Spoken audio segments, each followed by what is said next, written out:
Senator who will be voting no. Republican Senator Jim DeMint of South Carolina has been an outspoken opponent of the Cash for Clunkers program, and he joins us now from Washington. Good morning, Senator. Good morning. We now see this morning that this program is in fact getting more fuel-efficient vehicles on the road. It's getting people to spend money. So do you still believe, as you have said in recent days, that this is, quote, a great example of the stupidity coming out of Washington? Well, this is another program that was rushed through without even reading the bill language. It was actually attached to an emergency war supplemental bill. And the dealers tell me it's been so mismanaged, they have no idea when and if they're going to get their money. Yeah, if we give away free money, people will buy cars. But what about appliances and heat pumps and TVs? The problem here is instead of across-the-board tax cuts that would have this same effect on our whole economy, the federal government is trying to run a particular business by targeting just the auto industry here with this bill. That's not what the federal government is all about. And for us to rush through $1 billion and then say, well, we don't know exactly what happened, but it's out of money after 1 week, so let's have $2 more billion. This is just an out-of-control government at the federal level right now. We need to stop and see what we've done.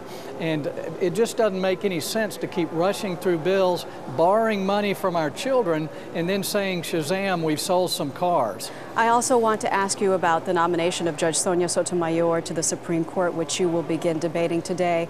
I've been reading up on some of your objections to her nomination, and you cite concerns over whether she will uphold the Second Amendment. Yet she is supported by a senator who has a perfect rating with the National Rifle Association. You say that she's pro-abortion, but even Rush Limbaugh, I remember back in June, said that her record on abortion is not clear. What is your biggest objection to her nomination? Well, she's been evasive on a lot of questions. I met with her privately. I asked her some fairly simple questions about the Constitution, the Bill of Rights. She seems more founded in precedent than in upholding the Constitution.